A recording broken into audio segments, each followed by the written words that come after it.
playing Fallout 3, fine. That's one of my most favourite games.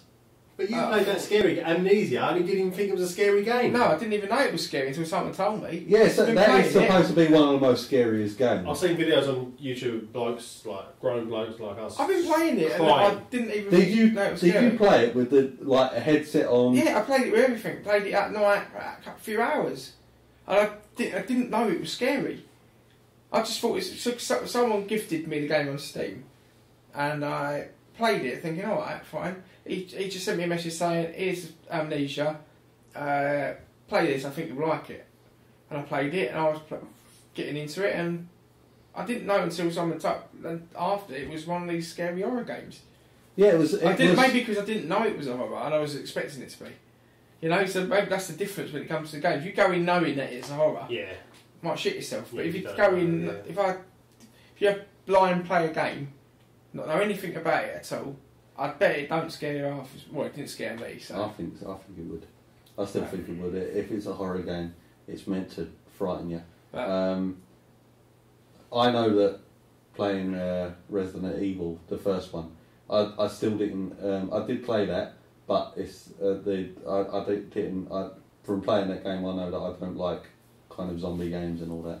It's not my. It's not. You know, each to their own when it comes to games, isn't it? That's what our podcast is all about. But yeah, I mean, other films that I like. Yeah, maybe I'll just mention one more film or TV series. I've recently watched Game of Thrones. That's a fantastic series. So. Seen it, you? Well, I watch it. I'm still only on season 1. I really got too much to watch. Currently, I'm watching. So I'm a big sci-fi fan. Everyone, my favourite programme is Doctor Who. So currently, that takes precedent over everything at the minute. Yeah. And I watch Doctor Who every Saturday. If I'm working, I have to watch it the next day, which is a bit of a pain in the arse. But other than that, yeah, I'm watching Doctor Who, Californication, which is brilliant. Watch that. Game of Thrones I will watch. I've still got Fringe to watch. Like piled up on things to watch. But mainly, for me, gamer, sci-fi, classic horror, hammer horror, and stuff from the 1970s. Love all that. Doctor Who is the best. Well, to me, it's the best programme. Yes, for our listeners, you do not stop going on about Doctor Who. Well, the amount of times you've tried to get me to watch a Doctor Who episode. Like Saturday's episode Hyde, that just aired. I watched an episode of Doctor Who. Pile of rubbish it was. It was a one where the Doctor was trying to hunt down this person who was able to control people, and she was able to send people into this virtual world or something like that. I remember there was a scene where the Doctor, or a woman sitting at like outside in a coffee area, and the Doctor comes across, and then his head turns around and she gets sucked into this virtual world. Oh, well, you watched... you just watched The Bells of St. John, episode 1 of season 7 part I might have, 2. Yeah. But Which yeah, was it was 3 weeks ago. It was episode 1 because he recruits a girl. Yeah, so. But I did enjoy that episode. Well, you don't have to watch it.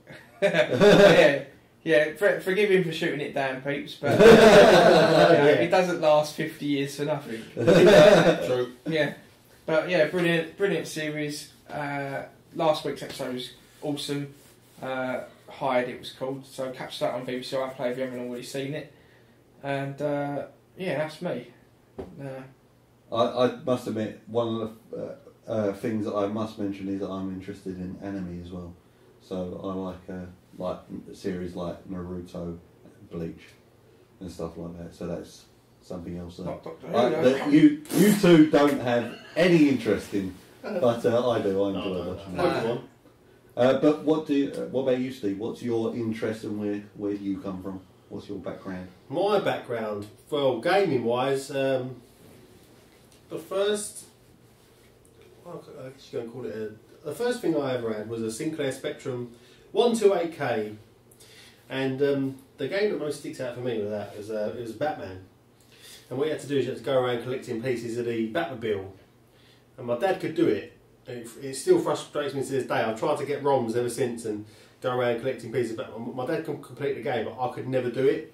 It used to frustrate me so much. It's like I say, it still does to this day. But that and Dizzy. Dizzy. Oh. Dizzy was the one with the egg. That's and getting. the platformer. I'm sure that's been remade. It's going to be, yeah. It's been There remade. was so many On the, Dizzy games out. Android, but apparently it was shit. Oh, was it? Oh. Yeah, it wasn't good. I think they tried to change too many things. But yeah, those are the two sort of main games that stick out for that. I'm like you, Dad. I was Nintendo all the way. I did sort of like dabble into Sega. I had a Mega Drive, and I had a Master System briefly as well. But mainly Nintendo. My dad used to get games for me. They weren't the best until best present I've ever got from my dad was N64 with GoldenEye.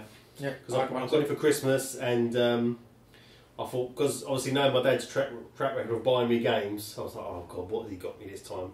And it's like, wow, this is the best thing I've ever played in my life at that time, and like I still like could never stop thanking him for getting me that game for Christmas.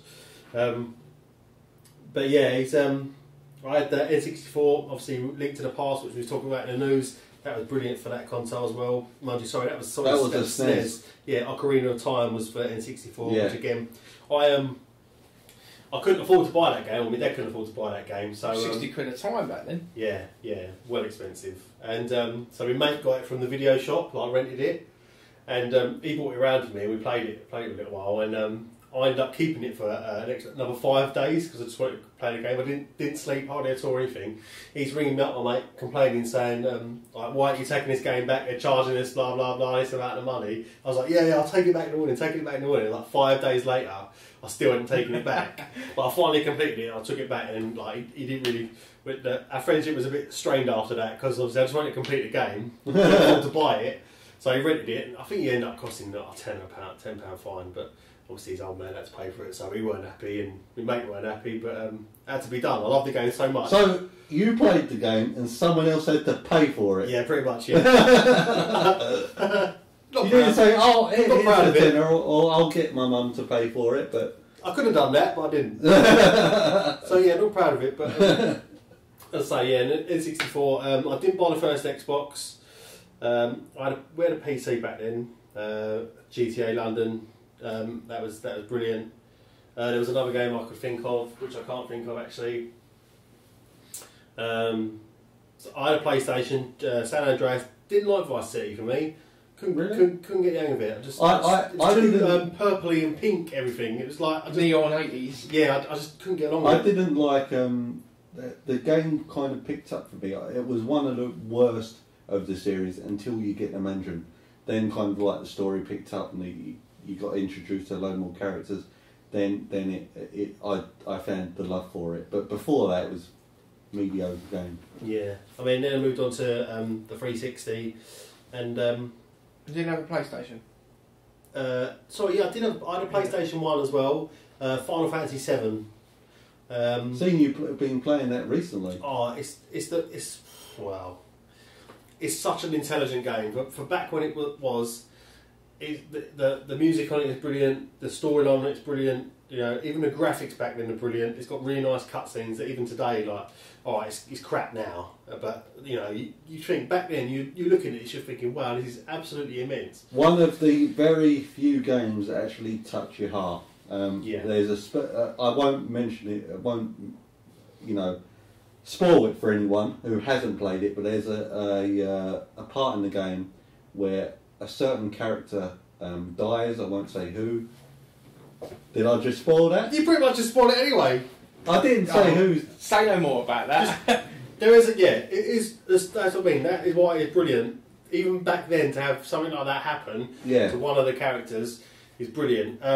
Also, it was really like the little sort of nuances it had. Like, you know, if you were in one of those open world games, you talk to someone, you press the button, they'd say something, it'd be just generic. You press it again, they'd say the same thing. With Final Fantasy 7, I think it was one of the first games where obviously go up and speak to a non-playable character, and they'd say something, then they'd say something different. Not all of them. Yeah. You always had to press it 2 or 3 times just to make sure that they weren't going to say something on top of what they already said. Do you know what I mean? And it's one of them where you have to go around to all the characters and get something. You could do it now in one of these massive games that are coming out now. You just think, like Guild Wars, say, for example. You also had the 2. chocobo races on there, which was so fun. You could breed your own chocobos, make them faster. You could put... It had like little mini. There was a little mini game inside. I think it had other mini games. There's loads of mini games. Yeah. And that was chocobo races was so fun. I've never done Final Fantasy, so I wouldn't know. The thing with Final Fantasy is that, because I didn't have a PlayStation 1, I didn't own one, my friend lent me one, and the only game he had was Final Fantasy 7, and it took me 3 or 4 goes before I thought, wow, this is amazing. The first, second, third time I played it, I thought, what is this load of crap? Really, what is this? It's just shit. Because the intro's long, it's about an hour and a half, just to play the intro. But then, obviously, the 4th time I played it, that was it. I was hooked ever since then. I played them all the single player ones since. I'm really itching to play 8. I was having a look on Amazon earlier. It's 50 quid. If you want a hard copy of it. I've got 8. I've got the PlayStation 1 game of 8. Yeah, but I haven't got PlayStation 1. Oh. No, Yeah, but I would have been very excited. PlayStation 1 does work in PlayStation 3. But I don't have a PlayStation 3 either. Well, go and get one then. Okay. This is a good reason to go and get one. I'll just fork out 140 quid or whatever it is. To play Final Fantasy. You could probably pick up a PS1 though for about the score. Yeah, could that'd be worth it, wouldn't it? Yeah. But I'd say, Final Fantasy for PlayStation was the best. Film-wise, the best film for me is Beverly Hills Cop, the trilogy. Obviously, 3's rubbish. Less said about that. Yeah. I got given. This was when VHS was about. I got given the box set of the VHS for Beverly Hills Cop, and I immediately chucked out number 3 and gave it away to charity because I did not want that even tainted my collection. 3's terrible. The best. It's best just to be forgotten about because Wonderworld. But Wonderworld. But comedies are my favourite genre. Sci-fi. I am the Star Trek man of this group that we have, self-confessed geeks. So anything Star Trek will be me. I'm actually going through season 1 on Blu-ray of The Next Generation, and my word, every time people come around I have to show them because visually it's just stunning. Obviously the sound as well with 5.1 speakers, that's brilliant. And my favourite TV show, which I'm also currently going through at the moment, is Lost. On season 1 of that, disc 3, and again visually stunning. Yeah, stunning. Awesome. Sound. Great series. I love it. I mean, there are things like Doctor Who I've got to give a try, but I'm terrible at giving it a try. It's like I've been given Firefly. That's a brilliant series. Yeah, I'm halfway through. I've been giving it, but I need to be in the mood. Yeah, not only that, I need to be in the mood, but you have to kind of force these things upon me. It's like Doctor Who, and I'll say, yeah, I'll definitely give it a go. But then, if you want me to really watch it, you have to force it upon me and say, look, here it is, just watch this. Yeah. I'll be like, oh, fair enough, yeah, I'll watch it. But as far as me goes, have you seen pretty much it. Farscape? Because that's one of my favourite sci-fi. No, I don't like that. It's puppets and looks poo. Yeah, Star Trek is the only one for me. I've never really ventured into anything else. I should. Obviously, we're going to be talking about this and everything. So if I gave you some discs and say, here, borrow these, go and watch them, would you be? I'll say no. For you, I'll say no. Only because you don't try anything else. You tried one episode of Doctor Who. I tried one episode of Doctor Who. It was the Christmas one with Kylie Minogue. I loved it. I thought it was brilliant. I thought I'll definitely give this another go again. And of course, let's not forget, Westy, Minecraft. I'll never let you forget that. Yes, I know that. It gets brought up all the time. It does get brought up all the time. Every time I come in. What was the deals we had?